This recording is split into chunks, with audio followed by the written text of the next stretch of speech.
As Dr. Lawler told me, I try to speak slow. Good evening, class of 2018. I want to welcome all parents, siblings, relatives in attendance tonight. We all appreciate you being here for our special day. I would like to extend a warm welcome to our superintendent of schools, Dr. Rothar, and all of our school district administrators, our Board of Education President, Mr. Graw, as well as all the other Board of Education members, and the high school administration, assistant principals, Mr. Gelber, Mr. Nadzak, and Principal Sanford. I would also like to draw attention to the gray ribbons on the left side of every student's gown. Following the passing of our beloved history teacher and mentor, Mr. Porter, we want to raise awareness about brain cancer as Mr. Porter endured a courageous battle. His legacy lives on in this school, and we know he's with us here today.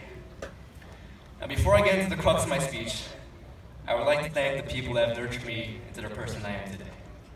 First, to my parents, wherever you guys are. You guys are the reason I'm standing here, literally. Dad, Appa, you're one of the strongest people, and I honestly look to you as my role model. I know you're not a man of many words, but I truly cherish the time we spent driving together because you have taught me so much.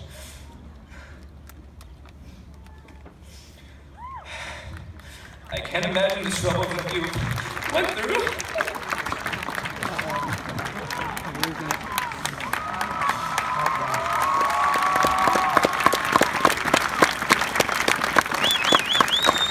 I can't imagine the struggles that you went through, having to immigrate to a country in which you have had to learn the language and also find a way to take care of your 5 siblings and mom. You're the definition of a family man, and I want you to know that I truly appreciate you laying down half your life so that my brother, sister, and I can live out our lives. I love you forever. Mom, Mama, I know I often give you a hard time, and I really regret not learning Korean better, more fluently, because I really want you to understand how much you mean to me.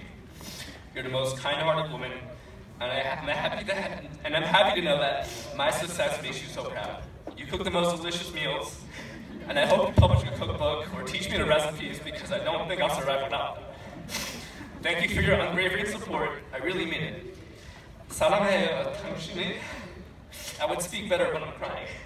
나의 엄마, 이것이 매우 자랑스럽습니다.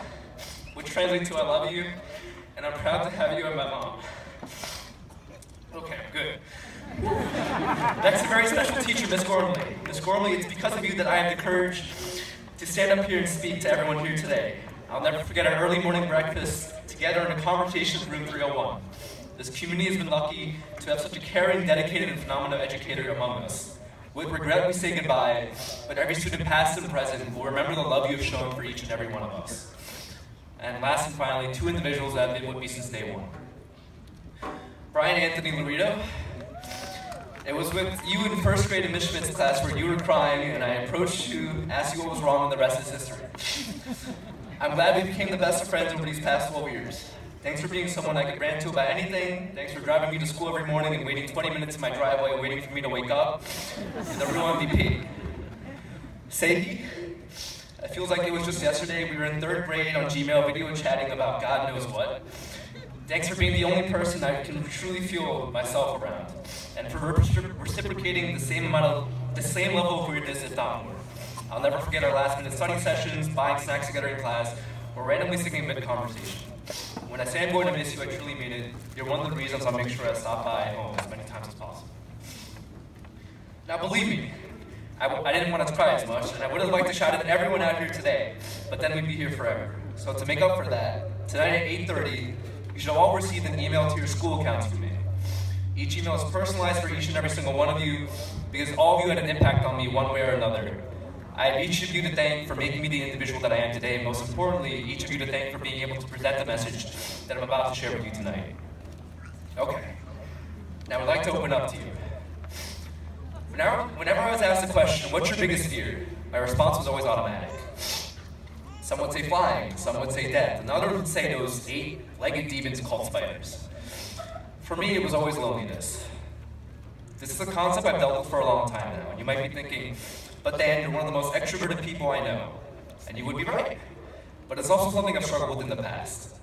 Growing up with my brother and sister, oh wow, this is bad, both of whom were 8 and 9 years older than me, many of my earliest childhood memories were spent with the friends of my siblings. It wasn't until they had both left for college in 5th grade that my life took a sudden change. The friendly faces that had once roamed my house every other night disappeared, and my house was left with a feeling of emptiness. I would be lying to you if I didn't say I had often felt alone in middle school. Can I get a tissue, please? I had a lot of school friends, but I can't say I had a lot of real friends.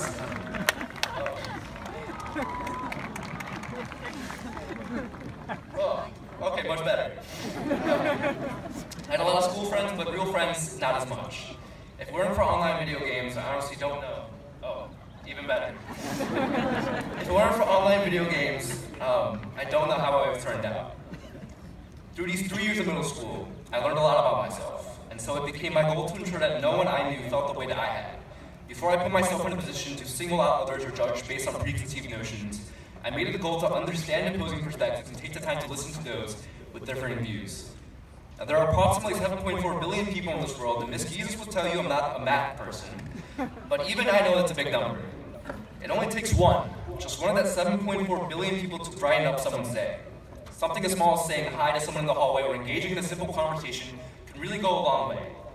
If I can make one request to everyone out here today, it's to be more open-minded about people and never count anyone out, because you'll never guess what stories they have in store for you. Everyone is talented, and the class of 2018 has proved that. Whether you're an accomplished dancer with our Rockettes, can teach everyone how to doogie at prom, are planning to play D1 field hockey in college, or have a quote-unquote photographic memory, everyone sitting here today has their own niche skill, and most likely we don't even know about it.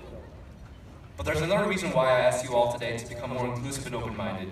It's a bit more serious, so excuse the change in tone, yet I feel that it's something that needs to be addressed. Unfortunately, 2018 has not been a good year for schools.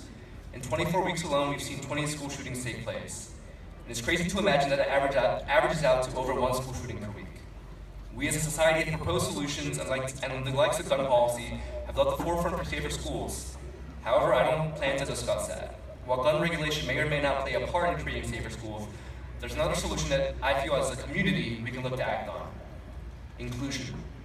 Peter Langman earned his PhD in counseling psychology from Lehigh University, and most recently in 2015 released a book titled School Shooters, Understanding High School, College, and Adult Perpetrators.